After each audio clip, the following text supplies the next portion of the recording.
Omicron संक्रमितों की बढ़ती संख्या ने बढ़ाई चिंता।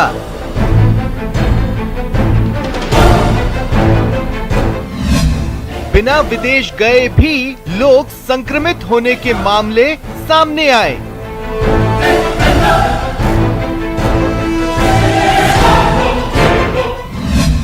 प्रदेश में ओमिक्रॉन के 5 नए रोगी, 3 की कांटेक्ट हिस्ट्री नहीं। 2 मरीज जो जयपुर के हैं उनको हमने आरएचएल शिफ्ट कर दिया है और उनकी कांटेक्ट ट्रेसिंग भी पहले की जा चुकी थी। आगे और कोशिश की जा रही है कि वो जानकारी प्राप्त करके और यदि कोई बचे हुए हैं कांटेक्ट तो उन सबकी कांटेक्ट ट्रेसिंग कर सैंपल लिया जाए और सबको क्वारंटाइन किया जा सके। एक्सपर्ट्स की राय, ओमिक्रॉन रोकने के लिए भीड़ पर रोक लगे।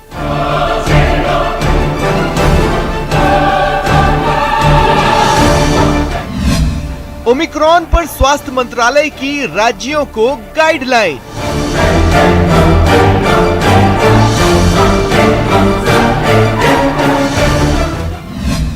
सभी पॉजिटिव मरीजों के नमूनों की जीनोम सीक्वेंसिंग हो।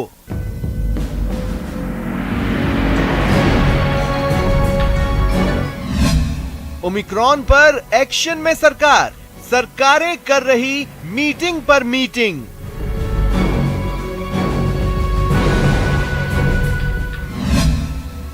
सावधान, आसपास ही है ओमिक्रॉन।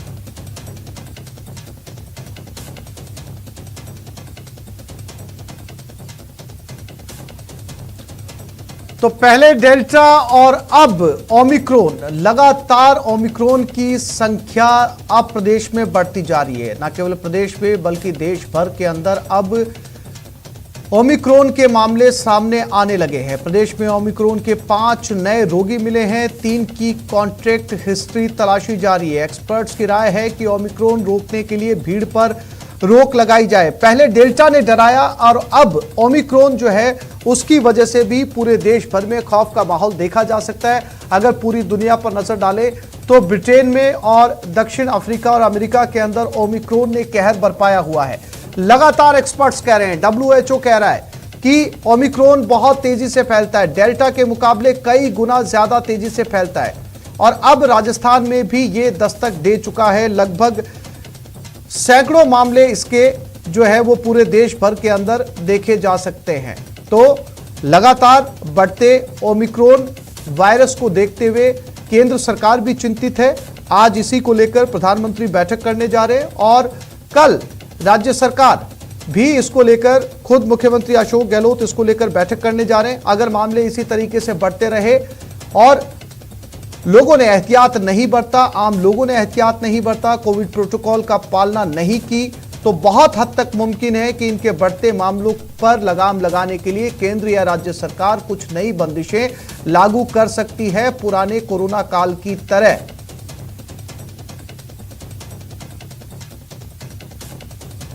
और वही लक्षण है बुखार, खांसी। और इसी पर चर्चा के लिए आज हमारे साथ पैनल पर doctor Sumit Agarwal, internal medicine, हमारे साथ जुड़ गए और एक मेहमान और भी हमारे साथ जुड़ेंगे, उनके साथ भी आपको चर्चा में लेकर जाएंगे। डॉक्टर नरोत्तम शर्मा, CMHO जयपुर, ये भी हमारे साथ जुड़ गए। आप दोनों मेहमानों का बहुत शुक्रिया इस चर्चा में जुड़ने के लिए। डॉक्टर सुमित, सबसे पहले मैं आपके पास आऊंगा और लगातार पूरे देश भर में ये चर्चा इस समय चल रही है। पहले डेल्टा ने डराया, लगातार डेल्टा को लेकर WHO से लेकर राज्य सरकारें और केंद्र सरकारें आम लोगों को जो है वो चेताती रही। और अब ओमिक्रॉन, और ओमिक्रॉन जो दक्षिण अफ्रीका से चला था, अब जो है वो राजस्थान के कई सुदूर इलाकों में पहुंच चुका है। अब सवाल ये है कि डेल्टा पर तो काबू पाया ही नहीं गया पूरी तरीके से, ओमिक्रॉन और आ गया, कैसे बचा जाए, क्या किया जाए? बतौर मेडिकल एक्सपर्ट्स आप इस पर क्या सलाह देंगे? देखिए, ये एक तरह की वायरल डिजीज है। जो वायरस होता है इसकी क्वालिटी होती है कि ये अपने अंदर टाइम के साथ में म्यूटेशन करता रहता है। जी तो ये नए नए वेरिएंट तो एक्सपेक्टेड है कि विद टाइम आएंगे ही आएंगे। जी जो हम अपनी तरफ से बचाव कर सकते हैं, बचाव के तरीके वही स्टैंडर्ड तरीके हैं जो डेल्टा में थे या उससे पहले थे, कि हमें अपनी मास्क प्रॉपर रखना है, डिस्टेंसिंग प्रॉपर रखनी है। और जो अब जो देखा जाता है कि जब भी हमारा एक वेरिएंट का कहर होता है, उसके बाद जब उससे निपटने की तैयारी हो जाती है, निपट लेते हैं, फिर हमारे मास्क उतर जाते हैं, जो स्टैंडर्ड कोरोना प्रोटोकॉल है वो फॉलो करना बंद कर देते हैं, उसी टाइम कोई ना कोई नया वेरिएंट आ जाता है। जी तो आप ये मान के चलिए कि ये सब कोरोना के डिफरेंट वेरिएंट है। इस वेरिएंट की खास, ओमिक्रॉन की खास बात है कि ये बहुत तेजी से फैलता है। अभी तक की जितनी भी रिपोर्ट्स आई है, कहीं पे भी ऐसा नहीं है कि ये बहुत लीथल है। जैसे डेल्टा बहुत लीथल साबित हुआ था, ओमिक्रॉन की अभी तक लीथल होने की न्यूज नहीं है। हाँ, फैलता बहुत तेजी से है, आसपास वालों को बहुत तेजी से चपेट में लेता है। तो हमें अपने बचाव में जो standard corona protocol, standard corona guidelines है, वही फॉलो करनी है।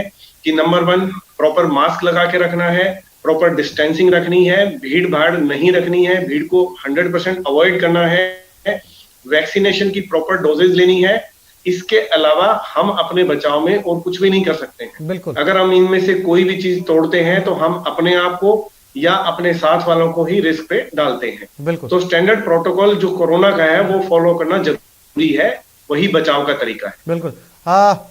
डॉक्टर नरोत्तम शर्मा भी हमारे साथ जुड़े हुए हैं। डॉक्टर नरोत्तम, जैसा कि डॉक्टर सुमित ने कहा कि इसका जो बचाव है वही हमारे लिए जो है वो उपचार है, वही जो कोरोना के समय से हम एक एप्रोप्रिएट बिहेवियर का पालन करते आ रहे हैं, कोरोना गाइडलाइन की पालना करते आ रहे हैं, वही ओमिक्रॉन के समय में भी करनी पड़ेगी।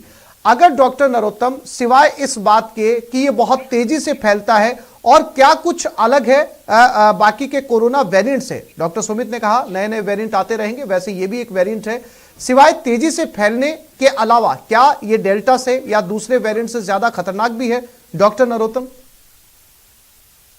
जी, जिस तरह से कोरोना का इन्फेक्शन सभी जगह पूरे विश्व में फैला हुआ है, और वायरस की नेचर होती है कि वो धीरे धीरे अपना वेरिएंट या म्यूटेशन उसमें होता रहता है, वेरिएंट चेंज होते रहते हैं, उसके अनुसार उसका बिहेवियर चेंज होता रहता है। क्योंकि बिल्कुल नया है और अभी देश में प्रसार और राजस्थान में प्रसार संख्या इसकी कम है, इसलिए जल्दी में इसके ऊपर कोई डिसीजन देना कि इसका कोई असर नहीं है, ये गलत होगा। लोगों को बहुत सावधान रहने की आवश्यकता है। बहुत तेजी से फैलने वाला वेरिएंट है, यदि फैलता है उसकी यदि हम 1% या 2% की भी उसके अंदर हम मानते हैं कि इसमें सीवियरिटी आती है, तो हमारे लिए बड़ी घातक चीज होगी, और हमारे लिए वापस वही सेकंड वेव की तरह हमारे अस्पतालों के अंदर या मेडिकल मैनेजमेंट के अंदर दिन रात जो अपने आप को झोंकना होगा। इसलिए लोगों से निवेदन है कि अपने आप को कोविड एप्रोप्रिएट बिहेवियर पालना करने की जी, वैक्सीनेशन अपना टाइम पे कराएं, अपना जब भी भीड़ में जाएं मास्क का उपयोग करें। कोई भी व्यक्ति यदि किसी को बुखार खांसी जुकाम होती है, निकटतम चिकित्सा केंद्र में जाके अपना सैंपल कराए, टेस्ट करवाए, अपने आप को आइसोलेट करें, जिससे कि हम संक्रमण को बढ़ने से रोक सकें। बिल्कुल, बहुत महत्वपूर्ण है। वही इसके नियम, कायदे या कानून हैं जो हम कोरोना के समय से पालना करते आ रहे हैं। डॉक्टर सुमित, चूंकि ये नया वेरिएंट है और वैक्सीनेशन के लिए सरकारें भी बार बार कह रही हैं और मेडिकल एक्सपर्ट्स भी कह रहे हैं कि वैक्सीनेशन के दोनों डोज लें, लेकिन डॉक्टर सुमित, इस समय पूरी दुनिया भर में ही बूस्टर डोज की भी मांग उठ रही है। लगातार बातचीत में, चर्चाओं में सामने आ रहा है कि बूस्टर डोज दी जाए, और अभी तक बच्चों को लेकर किसी भी देश में फैसला लिया नहीं गया कि बच्चों को वैक्सीन जो है वो दी जाए। जब हमने कोरोना काल के बाद में स्कूल्स खोले या दूसरे सार्वजनिक संस्थानों को हमने ओपन किया और बच्चे जब स्कूल कॉलेजों की तरफ गए, तो हमने ये देखा कि बच्चों के अंदर दूसरे या तीसरे दिन ही जो है वो कोरोना पॉजिटिव बहुत सारे बच्चे पाए गए हैं। ऐसे में अब ओमिक्रॉन का चले आना और बच्चों का निरंतर स्कूल जाना कितना प्रभाव बच्चों पर डाल सकता है, और क्या डॉक्टर सुमित ये सही समय आ गया है कि बच्चों को लेकर देश के अंदर जो है वो बहुत जल्द कोई महत्वपूर्ण फैसला लिया जाए वैक्सीनेशन को लेकर या बूस्टर डोज को लेकर? देखिए, इसमें ये है कि जो सबके दिमाग में इस वक्त ये चल रहा है, आप बिल्कुल सही कह रहे हैं कि बूस्टर डोज का क्वेश्चन बार बार उठ रहा है। इवन कुछ कंट्रीज ने बूस्टर डोज लगानी भी शुरू कर दी है, पर जो सोफार हमारे यहाँ पे अभी एक्सपर्ट है वो बूस्टर डोज पे अभी ये राय नहीं बना पाए हैं कि हमें बूस्टर डोज लेना चाहिए या नहीं, क्योंकि अभी तक ये देखा गया कि इवन ओमिक्रॉन जिन जिन लोगों को हुआ, बहुत ऐसे लोगों को भी हुआ है जिन्होंने वैक्सीन की दोनों डोजेज ले रखी थी। तो क्योंकि ये नया वेरिएंट है, इसकी स्पाइक प्रोटीन में ही चेंज हुआ है और हमारी जितनी भी वैक्सीन है वो स्पाइक प्रोटीन के अगेंस्ट बनी हुई है, तो ये बहुत संभव है कि वैक्सीन लेने के बाद भी हम इससे ना बच पाए। इसीलिए बार बार ये कह रहे हैं कि कोविड एप्रोप्रिएट बिहेवियर जरूरी है, सबसे इंपॉर्टेंट है। लेकिन अगर फिर भी किसी ने वैक्सीनेशन, ऐसा नहीं कि वैक्सीन इफेक्टिव ही नहीं है, वैक्सीनेशन लगना कभी भी इस बात की गारंटी नहीं होती कि आपको इन्फेक्शन नहीं होगा जी। आपको इन्फेक्शन हो सकता है, लेकिन उसकी सीवियरिटी कम होगी।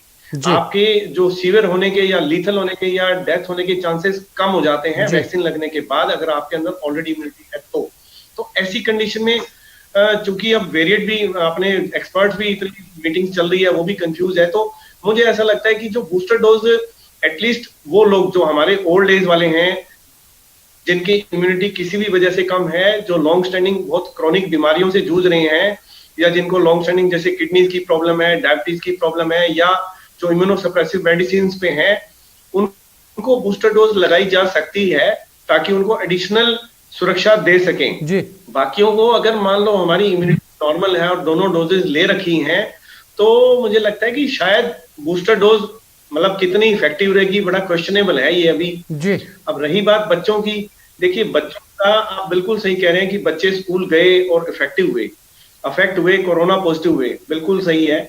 लेकिन आप ये भी देखिए उनमें से किसी भी बच्चे में कहीं कोई घातक सिम्टम नहीं आए, क्योंकि कोरोना वायरस एक तरह का सर्दी जुकाम वाला वायरस है। अब सर्दी जुकाम में अगर हम भी, मान लो मेरे पास कोई इंसान बैठा है जिसको कि खांसी जुकाम हो रखा है, तो वो थोड़ा बहुत वायरल इन्फेक्शन मुझे भी हो जाएगा। तो ऐसे ही चूंकि बच्चे क्लोज प्रोक्सिमिटी में खेलते हैं, रहते हैं, तो उनमें एक दूसरे से इन्फेक्शन फैलना लाजिमी है। बिल्कुल। लेकिन अभी भी इस बात पे एक राय नहीं बन पा रही है कि क्या बच्चों में बूस्टर डोज मतलब वैक्सीन लगानी चाहिए या नहीं, क्योंकि इस बात पे कोई स्टडी नहीं हुई है कि इस वैक्सीन का कहीं कोई मेजर साइड इफेक्ट ना आ जाए बच्चों पे। क्या इफेक्ट रहेगा, क्या साइड इफेक्ट रहेगा, कितने बेनिफिट, कितने नेगेटिव इफेक्ट।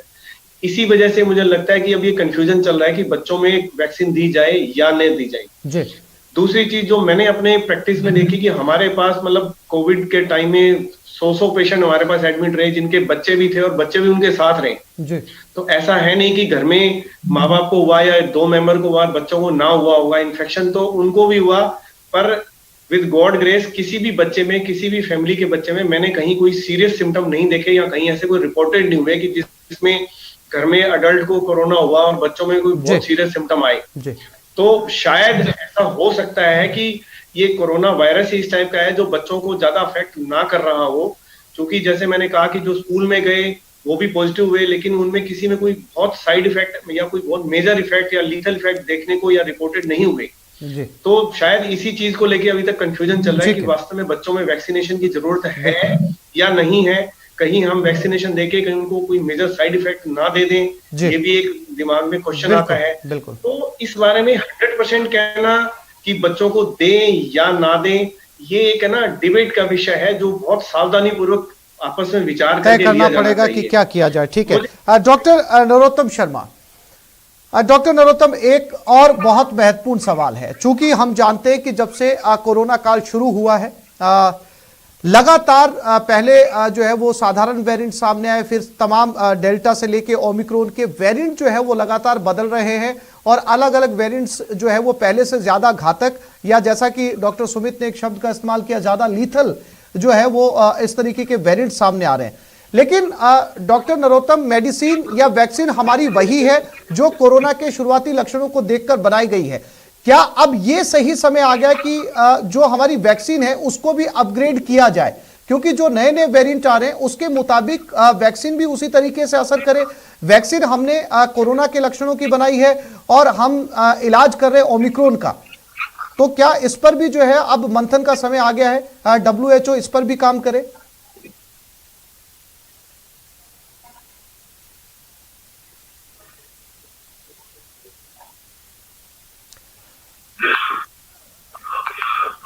डॉक्टर नरोत्तम, मेरी आवाज मिल रही है आपको?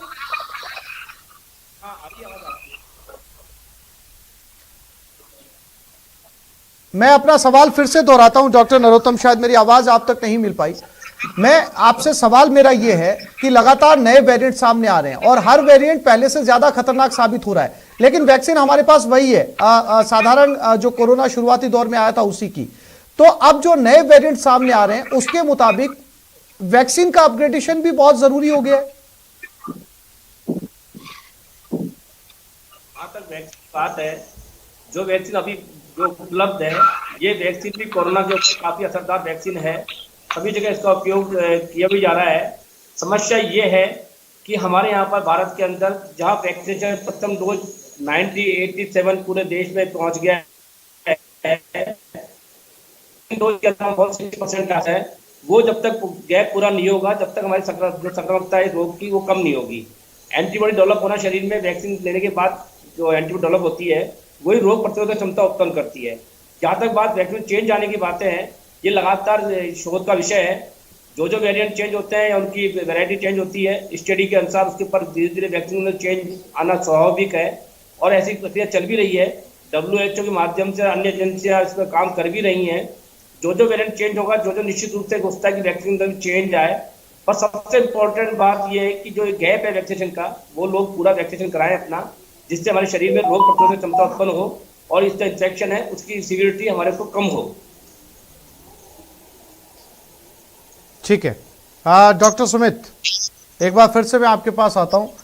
डॉक्टर सुमित, हमने मेडिसिन को लेकर बात कर ली, तमाम वेरिएंट को लेकर बात कर ली, मेडिकल एक्सपर्ट्स क्या कहते हैं उसको लेकर बात कर ली, सरकारें जो है वो लगातार कोशिश कर रही है, उसको लेकर भी जो है वो सारी खबरें सामने आती रहती हैं। लेकिन बात घूम फिरकर वापस जो है ये गेंद जो है वो आम जनता के पाले में फिर से चली जाती है, उस भीड़ के पाले में फिर से चली जाती है जो बाजारों के अंदर हजारों की शक्ल में दिखाई देती है। आमतौर पर अगर आप छोटे गांव में या कस्बों में जाएंगे, जो मेट्रोपॉलिटन सिटीज हैं, वहां पर आप पब्लिक प्लेसेस में देखेंगे तो शायद कुछ लोगों के चेहरों पर आपको मास्क नजर आ भी जाए, लेकिन गांव कस्बों या देहात के अंदर जिन्होंने वैक्सीन ले ली है वो आपको ये कहते हुए नजर आएंगे कि हमने दोनों डोज ले लिए, अब इसकी जरूरत है नहीं।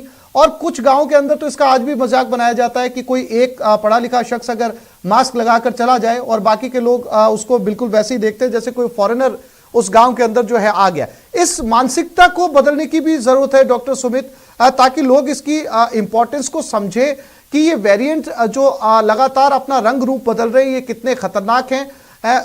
पूरे देश ने जो है वो दूसरे काल में देखा था, कोरोना काल के अंदर, कि हमने अपने कितने लोगों को खोया, बावजूद इसके लोग जो है वो समझने के लिए तैयार नजर नहीं आते। डॉक्टर सुमित जी, आप बिल्कुल ठीक कह रहे हैं। जैसा कि मैंने पहले भी कहा कि कोरोना एक तरह की वायरल बीमारी है।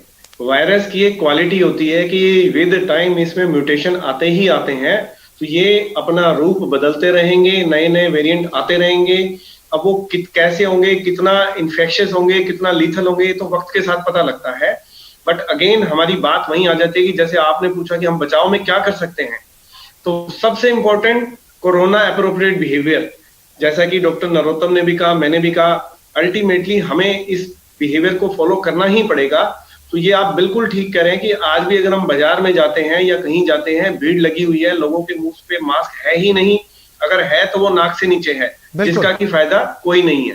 तो ये लोगों को समझना पड़ेगा कि ये जो कोरोना है, चाहे किसी भी रूप में आए, ये हमारी जिंदगी को बहुत बुरी तरह अफेक्ट करने वाला है। बिल्कुल, आपने बिल्कुल ठीक कहा, पहले हमने पता नहीं कितने लोगों को खोया, कितनों की मतलब जॉब चले गए, फाइनेंशियल क्राइसिस, फैमिली में मतलब जान का खतरा, सब कुछ हर तरह से नुकसान ही नुकसान। लेकिन बावजूद अगर इसके बाद भी लोग नहीं समझ रहे हैं, तो डेफिनेटली कहीं ना कहीं ये मानसिकता हमें अपनी बदलने की जरूरत है। हमें इसकी इंपॉर्टेंस, हमें इसकी घातक क्षमता समझनी पड़ेगी कि हमें ये कोरोना एप्रोप्रिएट बिहेवियर फॉलो करना ही पड़ेगा। अगर नहीं करेंगे तो हम अपने आप को और अपने साथ वालों को, सभी को ही रिस्क पे डाल रहे हैं। तो इसलिए चाहे इसको बार बार मीडिया के थ्रू, जैसे कि आप लोग सबको जागरूक कर रहे हैं, हम अपने लेवल पे जागरूक कर रहे हैं, हमारी जो लोकल जो अथॉरिटीज हैं, चाहे वो पॉलिटिकल हो चाहे वो एडमिनिस्ट्रेटिव हो, वो अपने लेवल पे जितना भी कर सकते हैं। गवर्नमेंट अपनी तरफ से कहीं अगर नहीं होता है तो लेजिस्लेशन भी लागू कर सकती है, पर ये होना तो चाहिए, क्योंकि यही एकमात्र तरीका है जिससे हम इससे दूर रह सकते हैं या अपने आप को या अपने लोगों को। बिल्कुल। डॉक्टर नरोत्तम, जैसा कि डॉक्टर सुमित ने भी कहा कि एक अकेला रास्ता यही है कि आम लोग समझे। अगर आम लोग इस बात को समझ पाएंगे तो इसको लेकर अगर शिक्षित हो पाएंगे तो जो है इस वायरस से बचने की काफी हद तक उम्मीदें हैं।